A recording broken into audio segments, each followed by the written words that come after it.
তাওরাত কিতাবের 400 জন পণ্ডিত, তাওরাত কিতাবের 400 জন পণ্ডিত ইয়ামেনের বাদশা তুব্বায় আউয়াল হিময়ারি, ওই বাদশার দরবারে তাওরাত কিতাবের 400 আলিম তারা থাকেন। তারা বাদশাকে জানাইছে, বাদশা আমরা তো এখন তাওরাত কিতাব মানতেছি, আখিরি জমানায় একজন নবী আগমন করবে, ওই নবীর কাছে আল্লাহ পাঠাইবে কোরআন, আর নবীর আগমনের জন্ম হবে মক্কার জমিন, নবী হিজরত করে যাবেন মদিনাতুল মুনাওয়ারায়। তাওরাত কিতাবের ভিতরে আমরা সব পেয়েছি। এইবার ইয়ামেনের বাদশা তুব্বাই আউয়াল হিময়ারি কয়, আমার মন চায় মক্কা দেখব, মদিনা দেখব, তোমরা আমাকে একটু মক্কা দেখাইবানি। এই বইলা 400 জন আলেমকে সাথে লইয়া ইয়ামেনের বাদশা তুব্বাই আউয়াল হিময়ারি আমার নবীর জন্মের 1000 বছর আগে, আল্লাহু আকবার জোরে বলেন,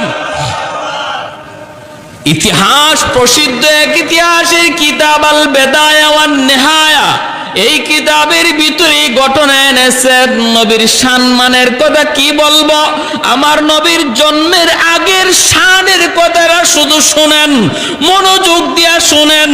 মানুষের শান মানুষ হয় জন্মের পর, মানুষের জীবনী আলোচনা হয় জন্মের পর, আর আমার আপনার নবীর জীবনী শুরু হয়ে গেছে জন্মের বহু বহু আগে। আল্লাহু আকবার।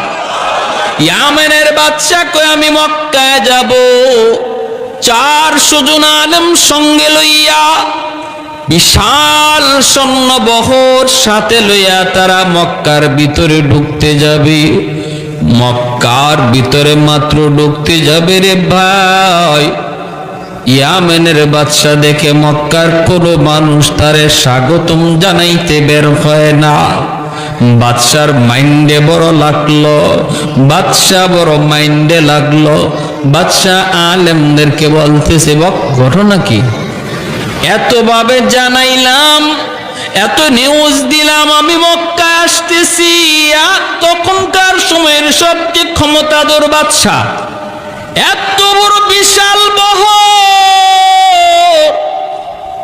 মক্কার মানুষ বুঝি নাই, কেউ আমাকে সম্মান জানাইতে বের হয় না। 400 জন আলেম তখন বলতেছে, বাদশা জাহাপনা, মক্কার মানুষের কাছে একটা ঘর আছে,